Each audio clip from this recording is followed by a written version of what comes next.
Bom, mais uma vez, boa noite a todos. Se eu olhar de longe, não está sujo, eu cortei meu dedo lavando um copo, depois eu te explico como é que eu consigo essas coisas.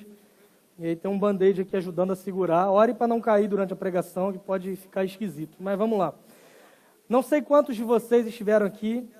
Na semana passada, nós tivemos uma edição da nossa conferência, A Igreja e a Cidade. Acho que boa parte de vocês esteve aqui, pelo menos em um dos 2 dias. A gente teve aqui algumas sessões, algumas pregações, um momento importante de perguntas e respostas, um tempo legal também de comunhão que nós tivemos aqui.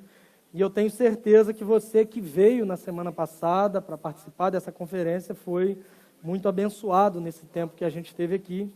Eu acho que só tem uma pessoa que não ficou 100% satisfeita com as pregações, e essa pessoa sou eu, porque eu tenho que pregar hoje. E aí fica um negócio meio complicado. Depois de tudo que vocês ouviram semana passada, a gente está aqui e o sarrafo está alto. Imagina alguém, uma banda aí tocar, por exemplo, depois da banda do Flávio se apresentar. É um negócio que fica um nível um pouco mais elevado, mas graças a Deus, porque na série anterior, falando sobre o fruto do Espírito, eu preguei sobre paciência. Então, não sou o Chaves, ninguém tem paciência comigo, mas tenham paciência comigo, pelo menos hoje, e vamos ver o que a palavra de Deus tem a nos trazer. Na verdade, hoje nós começamos uma nova série.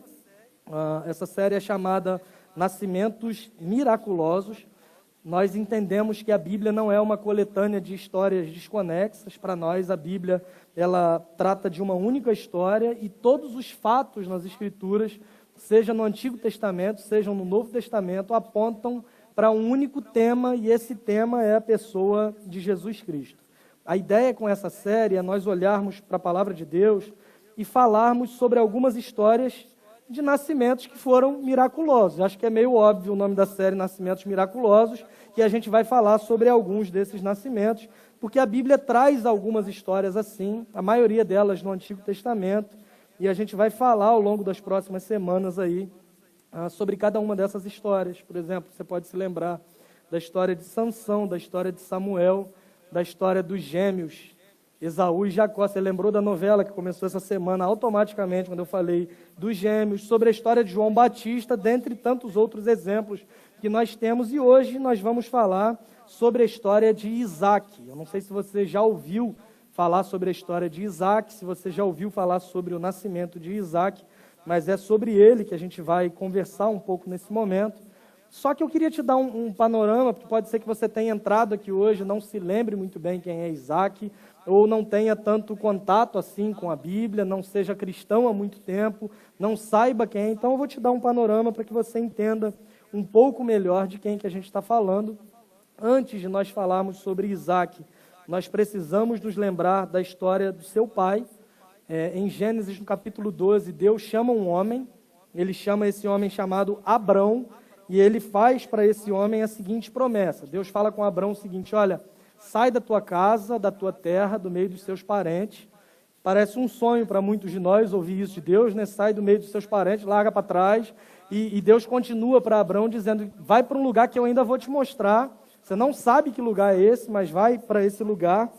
Eu vou fazer de você um grande povo, e por meio desse povo que eu vou fazer, todas as famílias da terra serão abençoadas. Uma promessa fácil de entender. Bom, sai da onde você está, vai para um lugar que eu vou te mostrar, vou fazer um grande povo, e por meio desse povo todas as famílias serão abençoadas. Só tem um problema nessa promessa.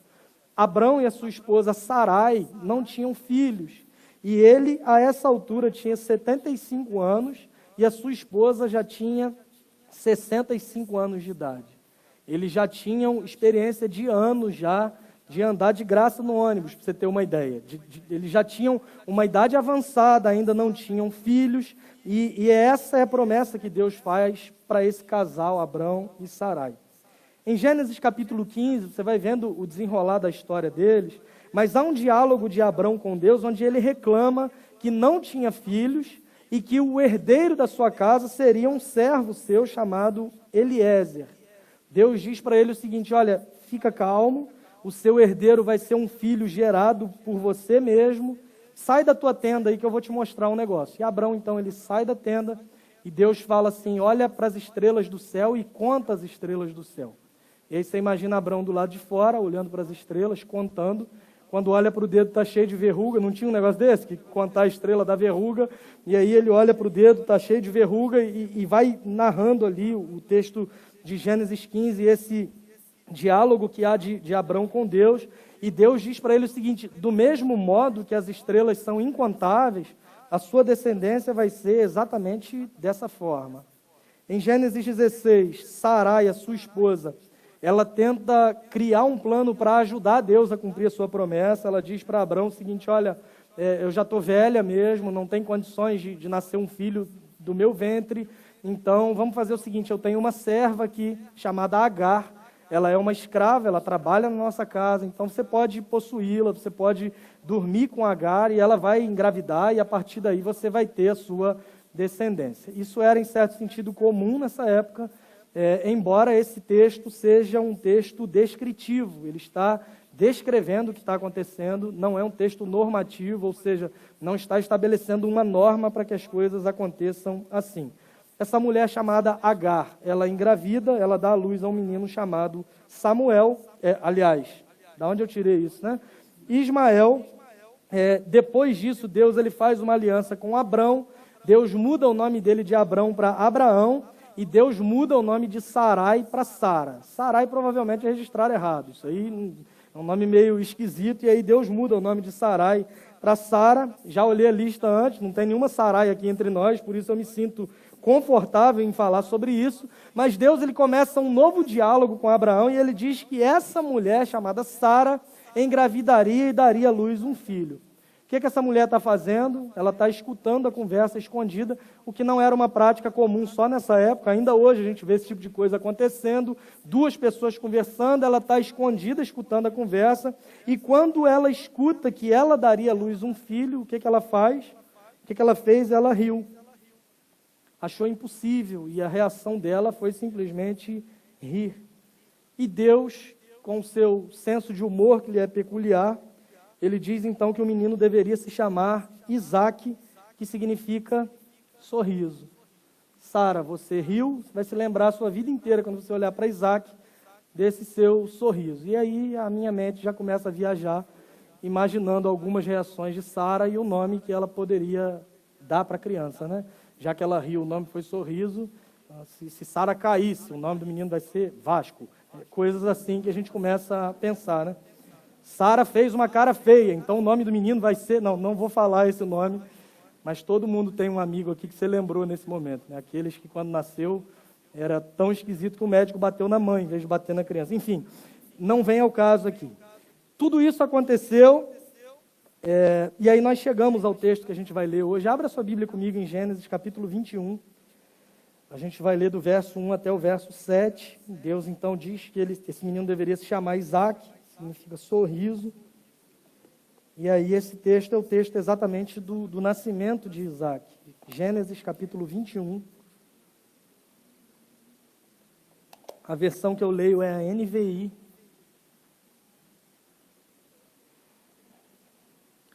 A gente vai ler do verso 1 até o verso 7. O texto vai ser projetado na mesma versão que eu leio, mas se você puder, mantenha a tua Bíblia, o teu aplicativo aberto enquanto a gente vai caminhando. Gênesis capítulo 21, a partir do verso 1, o texto diz o seguinte: O Senhor foi bondoso com Sara, como lhe dissera, e fez por ela o que prometera. Sara engravidou e deu um filho a Abraão em sua velhice, na época fixada por Deus em sua promessa. Abraão deu o nome de Isaque ao filho que Sara lhe dera. Quando seu filho Isaque tinha 8 dias de vida, Abraão o circuncidou conforme Deus lhe havia ordenado. Estava ele com 100 anos de idade quando lhe nasceu Isaque, seu filho. E Sara disse: Deus me encheu de riso, e todos os que souberem disso rirão comigo. E acrescentou: Quem diria a Abraão que Sara amamentaria filhos? Contudo, eu lhe dei um filho em sua velhice. Vamos orar mais uma vez? Deus, obrigado pela tua palavra lida. E a gente pede ao Senhor que nos ajude a compreendermos as verdades nessa porção das Escrituras. Nos ajude a entender a tua palavra e a aplicar essas verdades, para que a gente não saia daqui alimentado só por algo teórico, por algo no nosso intelecto, mas que a gente saia daqui desafiado, entendendo e amando mais o Senhor Jesus sobre todas as coisas. A nossa oração é para que seja assim, a gente pede isso em nome de Jesus. Amém. O que a gente aprende olhando para esse texto, com esse nascimento miraculoso, que é o primeiro dos nascimentos miraculosos que a gente vai abordar nessa série? A gente vai, inclusive, até a época do Natal, falando no Natal sobre o nascimento de Jesus. O que é que essa história tem a ver com a gente hoje? De modo muito direto, a primeira coisa que a gente consegue perceber olhando para esse texto é que Deus ele cumpre as suas promessas. Do verso 1 até o verso 3, a gente vai ver essa narração, dizendo que o Senhor ele foi bondoso com Sara, como lhe dissera, fez por ela o que lhe prometera. Sara engravidou, deu um filho a Abraão em sua velhice, na época fixada por Deus em sua promessa. Abraão deu o nome de Isaque ao filho que Sara lhe dera. Deus simplesmente está cumprindo a sua promessa. Ele havia prometido para Abraão que faria dele um grande povo. Nesse meio tempo há essa tentativa de Sara em ajudar a Deus. Deus diz para Abraão novamente que esse filho nasceria da sua esposa Sara.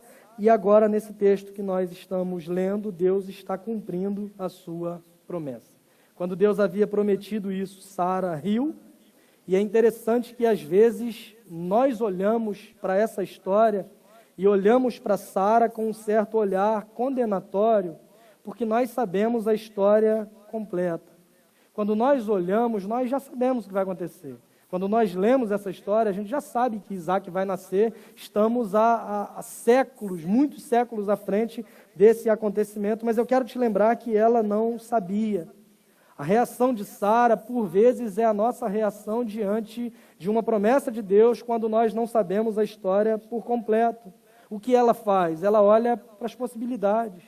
E ela olha para ela. Eu tenho 65 anos, meu marido tem 75 anos, e vem essa promessa de Deus. Agora ela não acredita de imediato, porque ela faz o que nós fazemos por vezes. Ela seguia pelas circunstâncias, ela seguia pelas possibilidades que ela olhava ao seu redor e olhava a situação por meio dessas possibilidades. Eles eram velhos demais para isso, mas essa história vem nos lembrar que, a despeito do que as circunstâncias dizem, independente do que você interprete das circunstâncias ou de como as possibilidades se mostram para você, independente de qualquer uma dessas coisas, Deus cumpre as promessas que faz. Essa história, inclusive, nos lembra que a promessa de Deus não depende de uma contrapartida para que ela se cumpra. Essa promessa que Deus fez para essa família não estava condicionada a absolutamente nada.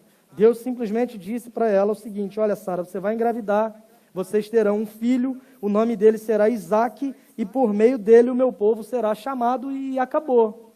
Não tem espaço nem para Sara contra-argumentar. Poxa, Isaque, eu acho até legal o nome, mas eu queria um nome que remetesse a algo mais legal, que eu me identifico, sei lá, eu queria chamar o menino de Gatito, algum outro nome que eu ache interessante, alguma coisa assim. Não tem essa possibilidade. Deus diz para ela: você vai engravidar, você vai ter um filho, o nome dele vai ser Isaque, e por meio dele o meu povo será chamado. Se você conhece o restante dessa história, você sabe que de Isaque nasceu Jacó, que passou a ser chamado de Israel, pai ali das 12 tribos, e de Israel vem o nosso Salvador, que é Jesus Cristo. Sara, quando ela ouve sobre esse plano de Deus, sobre essa promessa de Deus, ela riu de forma irônica. Ela está, em certo sentido, duvidando da palavra de Deus, e quando ela age desse modo, o anjo traz a seguinte resposta para ela em Gênesis capítulo 18, verso 14. Ele só faz uma pergunta para ela: existe alguma coisa impossível para o Senhor? E essa é a mesma pergunta que fica para nós, que criticamos Sara, mas por vezes também duvidamos de alguma promessa de Deus. Essa é a mesma pergunta que fica para nós, que apontamos o dedo para essa mulher, mas temos muito menos razões para duvidar, mesmo do ponto de vista racional da coisa, mas por vezes acabamos duvidando. Talvez não no sentido literal da coisa, dizendo: Senhor, eu estou duvidando, mas por vezes nós agimos o contrário do que deveríamos. Às vezes nós demonstramos esse nosso ceticismo por meio da ironia, como ela fez. Às vezes nós demonstramos esse nosso ceticismo por meio do desespero, ou por meio de escolhermos um caminho, esquecendo as coisas de Deus, invertendo prioridades.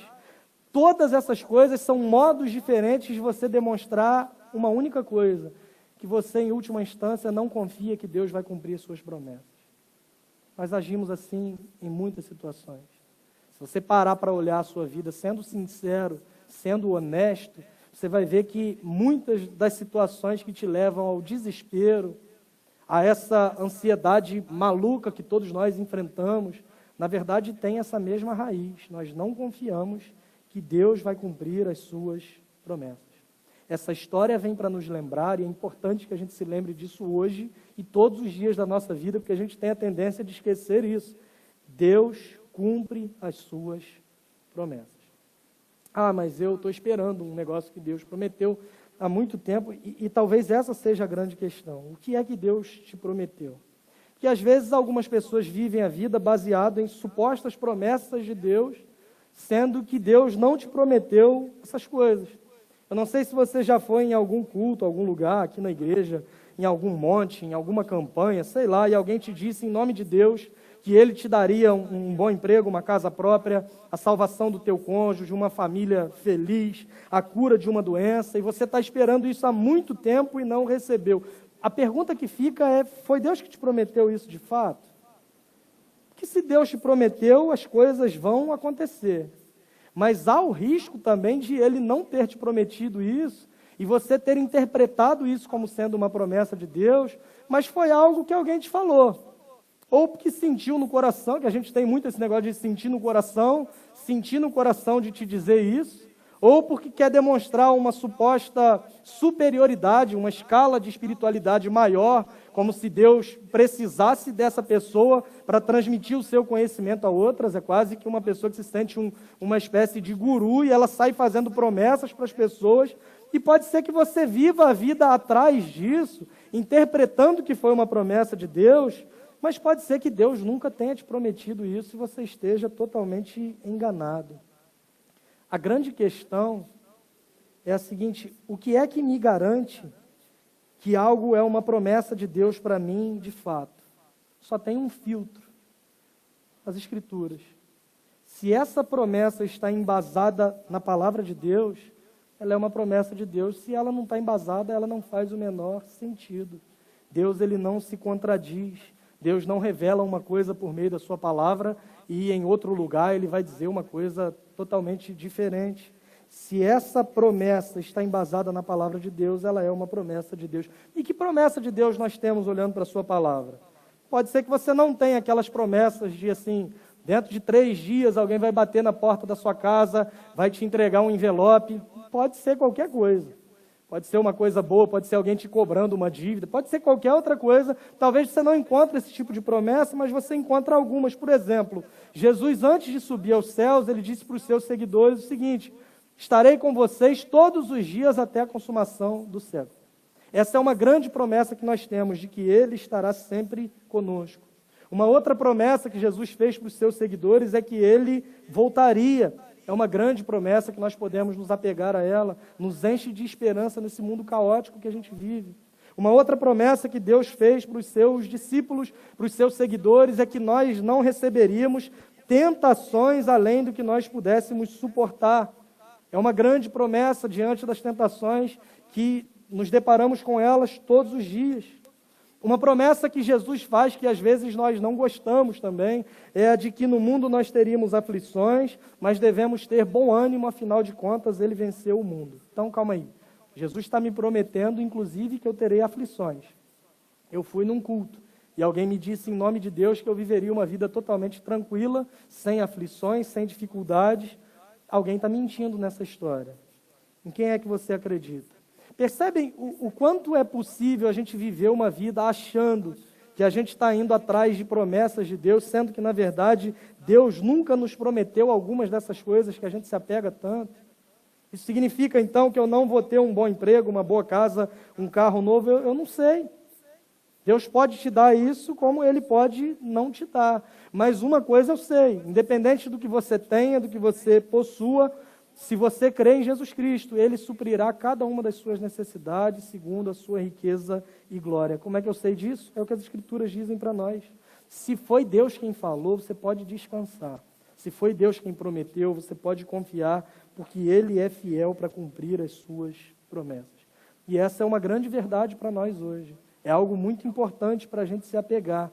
Podemos confiar que Deus cumpre as suas promessas. Só que nesse texto, a gente aprende outra coisa importante também, mas que não é tão fácil e tão legal assim da gente ouvir, quanto ouvir que Deus cumpre as suas promessas. É que Deus, Ele cumpre as suas promessas no seu tempo. E quando a gente fala no seu tempo, obviamente a gente está falando no tempo dele. Se estivesse falando de você, seria no teu tempo. A aula de português domingo a essa hora é uma boa possibilidade que você está tendo. Deus cumpre as suas promessas no seu tempo. Versos 4 e 5. Quando seu filho Isaque tinha 8 dias de vida, Abraão o circuncidou, conforme Deus lhe havia ordenado. Estava ele com 100 anos de idade quando lhe nasceu Isaque, seu filho. Deus cumpre as suas promessas, mas cumpre as promessas quando Ele quiser. Não é você quem escolhe quando Deus tem que fazer. A primeira vez que ele ouviu sobre essa promessa de Deus, ele tinha 75 anos. Quando Isaque nasceu, ele tem 100 anos. Quanto tempo aguardando a promessa? 25. Português eu precisei explicar. Matemática, vocês estão bons pra caramba. 100 menos 75, 25 anos aguardando pelo cumprimento da promessa. Quando a gente conhece a história toda, parece legal. Poxa, que bom, Deus prometeu, passou o tempo, Deus cumpriu, Abraão está feliz, Sara está feliz, Isaque nasceu, temos uma família feliz agora. Mas, quando nós paramos para analisar que são 25 anos aguardando o cumprimento de uma promessa, para nós pode ser que isso soe como uma tortura, especialmente para a nossa geração que é tão imediatista. A gente quer as coisas sempre para ontem. Parece loucura ouvir que Deus prometeu algo para alguém e essa pessoa teve que esperar por 25 anos para que isso acontecesse. Nós, às vezes, queremos crer que Deus cumpre as suas promessas, mas nós queremos que Deus cumpra as promessas dele no nosso tempo. Senhor, faz 2 semanas que eu oro pela conversão de alguém e nada aconteceu. Senhor, faz 1 ano que eu estou esperando uma resposta, uma causa na justiça, e até hoje as coisas não aconteceram. Deus deve falar para você assim: meu filho, você mora no Brasil, você tem que lembrar que as coisas podem demorar um pouquinho além do que você espera. As coisas não acontecem na hora que nós queremos. A provisão, ela te faltou? Não, mas nós temos esse problema. Nós não... Nós até dizemos ter fé, mas nós não descansamos nisso. A gente precisa de alguma coisa para ver, para mensurar, para tocar, para calcular, mas nós fomos chamados para crer. O que é que o escritor de Hebreus vai dizer que é fé? A fé é a certeza do que esperamos e a prova das coisas que não vemos. Mas isso é uma tortura para nós porque nós queremos ver, nós queremos medir os resultados. Nós queremos acompanhar o processo, igual quando a gente compra alguma coisa que você vai no site lá e vê, né? Foi despachado tal dia, enviado, e você fica acompanhando aquele negócio, atualizando o tempo todo, que você quer que chegue. Às vezes a gente quer que a promessa de Deus tenha um portal, um site, para que você vá acompanhando, assim, olha, Isaque não nasceu ainda, mas está perto, a previsão é daqui a 25 anos, ou seja, mais ou menos o tempo de entrega que os Correios usam aqui no Brasil normalmente, 25 anos, e aí você vai acompanhando, esperando. Nós fomos chamados para crer. O texto bíblico no Novo Testamento, citando essa história, vai dizer que Abraão creu, inclusive, contra a esperança. Mas para nós não é fácil. Ouvir uma promessa de Deus e ter que aguardar tanto tempo, 25 anos parece muito olhando hoje, 25 anos é ainda pior, nesse caso, porque Abraão ele não sabia que as coisas aconteceriam em 25 anos.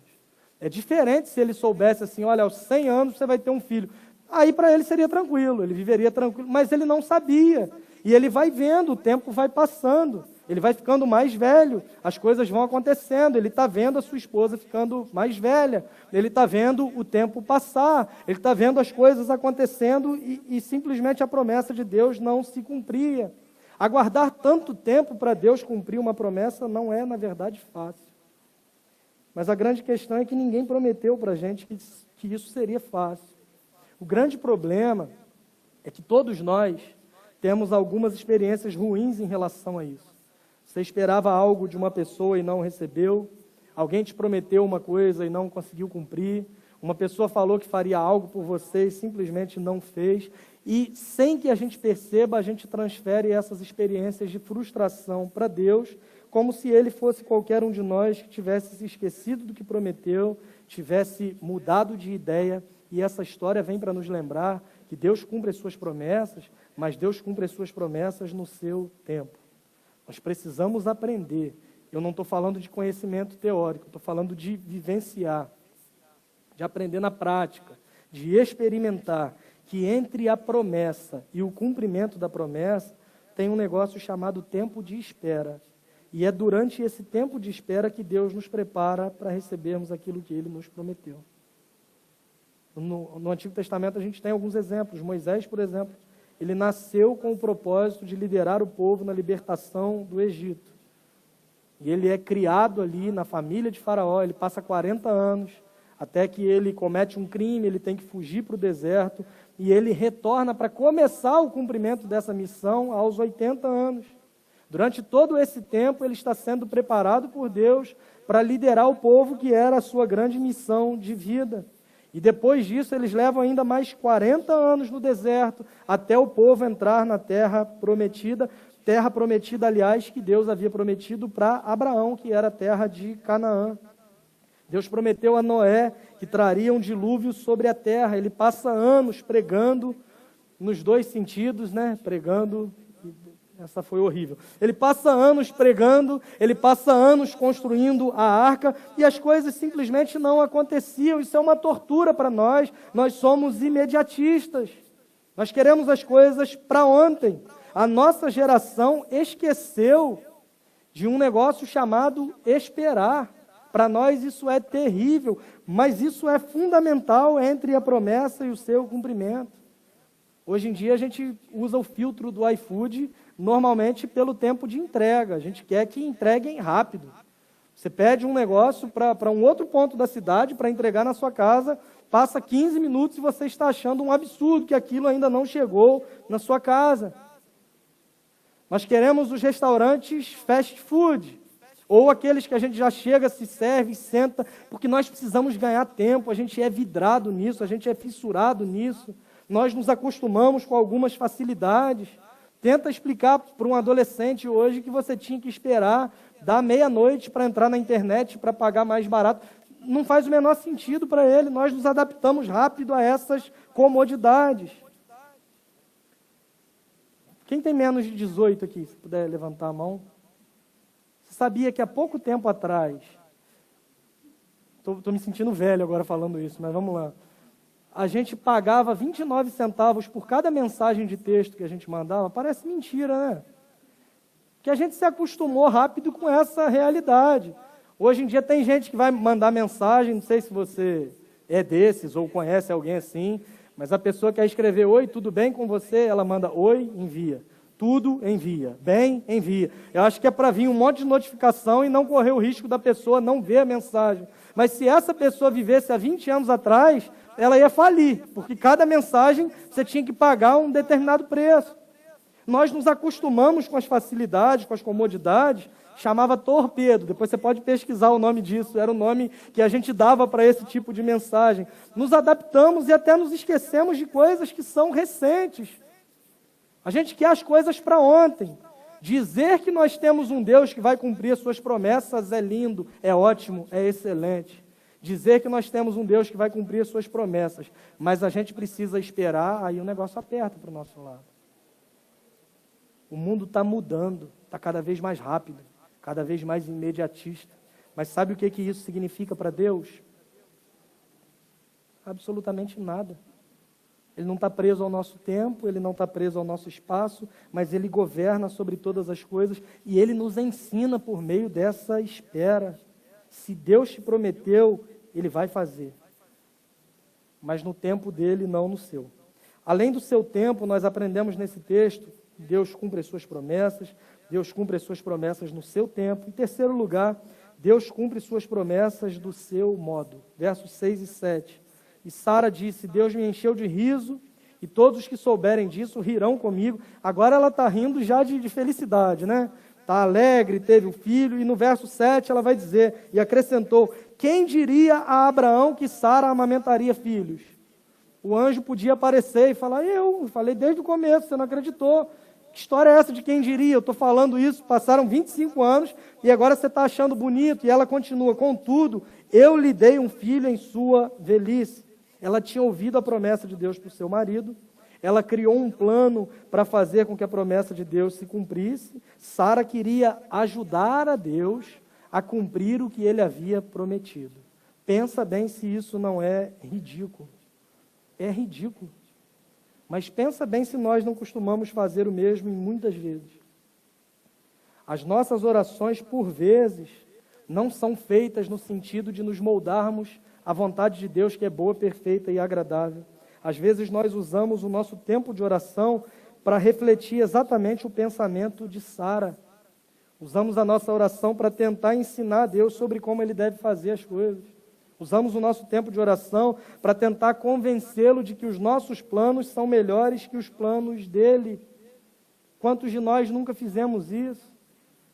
Você está orando para que alguém seja curado, mas você não está orando pedindo para que Deus te conforme, para que Deus faça a vontade dele e que você, em certo sentido, consiga descansar nisso. Normalmente nós criamos um plano e dizemos para Deus, olha, é o seguinte, o Senhor precisa curar.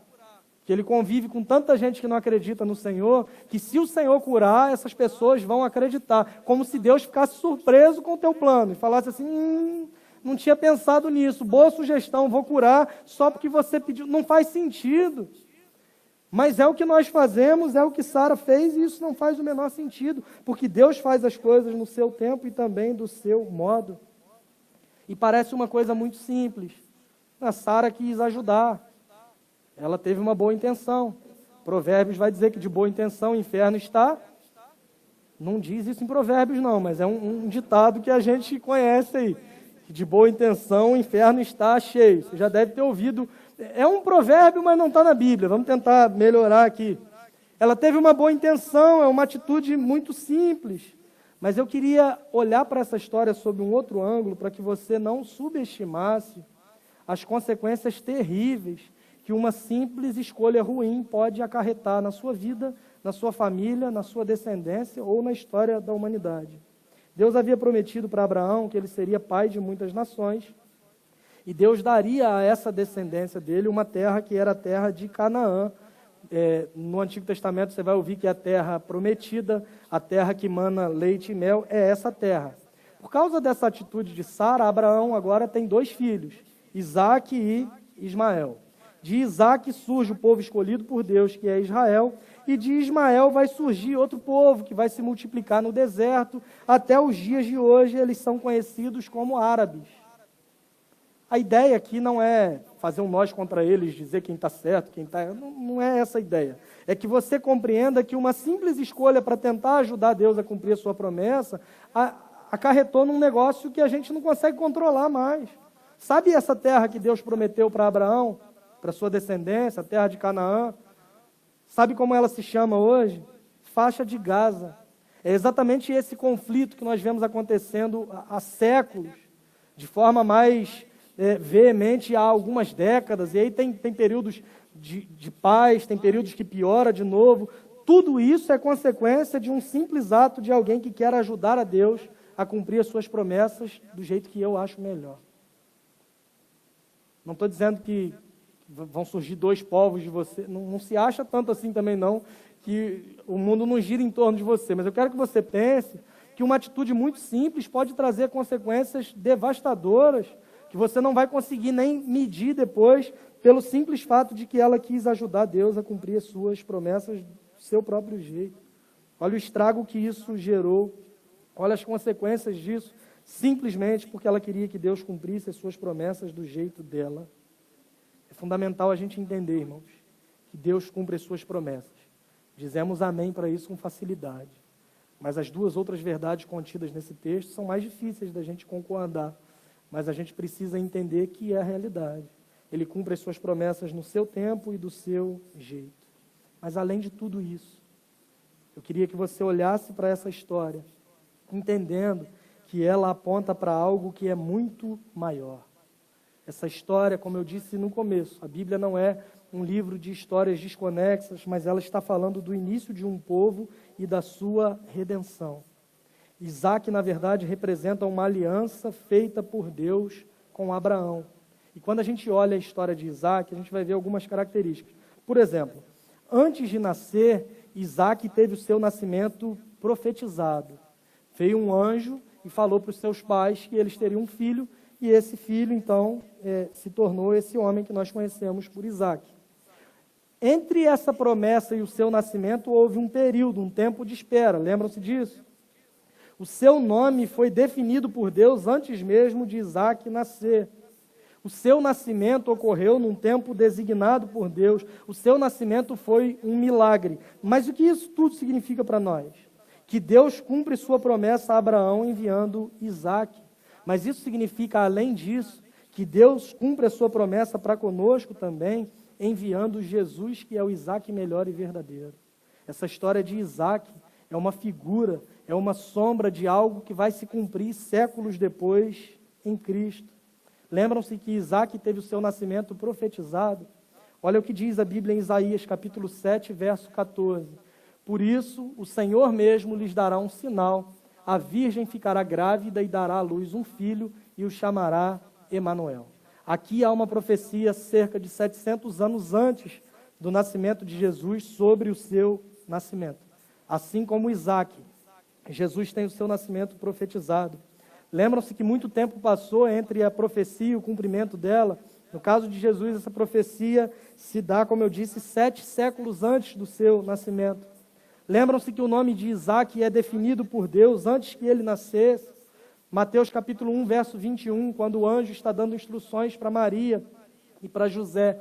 Ela dará à luz um filho e você deverá dar-lhe o nome de Jesus, porque ele salvará o seu povo dos seus pecados. Lembra que o nascimento de Isaac se dá num tempo designado por Deus. Paulo, escrevendo aos Gálatas, no capítulo 4, versos 4 e 5, vai dizer: mas, quando chegou a plenitude do tempo, Deus enviou seu filho nascido de mulher, nascido debaixo da lei, a fim de redimir os que estavam sob a lei, para que recebêssemos a adoção de filhos. Do mesmo modo que o nascimento de Isaac é um milagre, o nascimento de Jesus é o verdadeiro milagre. Toda essa história está apontando para uma história muito maior, que é a história da nossa redenção. O nascimento de Isaac foi o símbolo de uma aliança de Deus com Abraão, para que nele fossem abençoadas todas as famílias da terra. Ele se torna o seu filho por meio do nascimento, obviamente. Ele é o seu filho natural, ele é o filho da promessa de Deus. Na plenitude do tempo, Deus enviou o seu filho, Jesus, nascido de mulher, para que por meio dele nós recebêssemos a adoção. Por causa do nascimento de Jesus, nós que éramos órfãos, fomos adotados agora como filhos de Deus. Se o nascimento de Isaac me mostra que Deus ele cumpre as suas promessas, ele mostra também que essa promessa aponta para algo ainda maior. E o nascimento de Jesus é essa promessa maior se cumprindo. A vida dele é a mesma coisa. O tempo passa. Se você conhece a história, você vai ver que anos mais tarde, Deus ele chama o seu servo Abraão, pedindo para que Abraão levasse Isaac no Monte Moriá para sacrificá-lo. Seu único filho, o filho da promessa, o filho tão aguardado. Abraão obedece a Deus, eles sobem aquele monte. Abraão prepara Isaac para que fosse sacrificado, e quando ele está prestes a fazer isso, Deus diz o quê? Não faça isso, Abraão. Agora eu sei que você crê em mim e me obedece de verdade. E o texto vai dizer que Abraão ergue os olhos e vê um cordeiro ali, e esse cordeiro é morto, substituindo então o seu filho. Séculos se passaram. Jesus, o Filho de Deus, nasceu com 33 anos de vida. Nós temos parte dessa história se repetindo. Um pai está levando um filho ao monte para sacrificá-lo. Deus Pai vira as costas para o seu próprio filho, porque enxerga nele os nossos pecados. E nessa história melhor e verdadeira, não há um animal, um cordeiro para substituí-lo, porque o Filho de Deus é também o Cordeiro de Deus que tira o pecado do mundo. Não há substitutos para ele no momento do seu sacrifício, porque ele é quem nos substitui, porque essa é a penalidade pelos nossos pecados, porque aquela morte era nossa, e ele é o verdadeiro sacrifício de Deus, conforme o escritor de Hebreus vai dizer. Não foi substituído, mas foi de fato sacrificado por nós. Por quê? Por causa dos nossos pecados. Deus havia criado o homem tendo comunhão com ele. Por causa do pecado, essa relação é desfeita e o homem se torna incapaz de restabelecer essa relação. Aqui entra o Evangelho, a boa notícia de que diante dessa incapacidade, Jesus veio, viveu uma vida perfeita, morreu no nosso lugar, ressuscitou o terceiro dia e voltará para nos levar com ele eternamente. O que ele exige de nós? Fé e arrependimento. Olhar para essa história e entender que Deus cumpre suas promessas no seu tempo, do seu modo, mas olhar para essa história é lembrar, acima de tudo, que em Jesus nós temos o Isaac melhor e verdadeiro, que é aquele que é o nosso Redentor. Que Ele nos abençoe, que Ele nos ajude nesse grande desafio que é aguardar o cumprimento da promessa de Deus. A primeira parte dessa promessa já aconteceu na sua primeira vinda. O que é que nós aguardamos agora? A sua segunda vinda. Cremos nisso, cremos que Ele voltará, confiamos nisso. Nós confiamos que será do seu modo e no seu tempo. Quando isso vai acontecer, eu não sei. Não tenho essa coragem. Muita gente já tentou cravar data para isso, eu não tenho essa coragem, muito menos essa pretensão. Como será isso? A Bíblia fala sobre isso, não nos dá tantos detalhes como nós gostaríamos, mas independente da linha que você siga sobre a volta de Jesus, uma coisa é certa, Ele voltará porque Deus cumpre as suas promessas. A nós cabe esperar, confiar, porque Jesus pagou o preço pela nossa redenção e prometeu que voltará um dia para consumar todas as coisas. O Isaac melhor e verdadeiro, o que é o nosso Redentor. Nele nós cremos e confiamos nas suas promessas, porque elas vão se cumprir. Amém?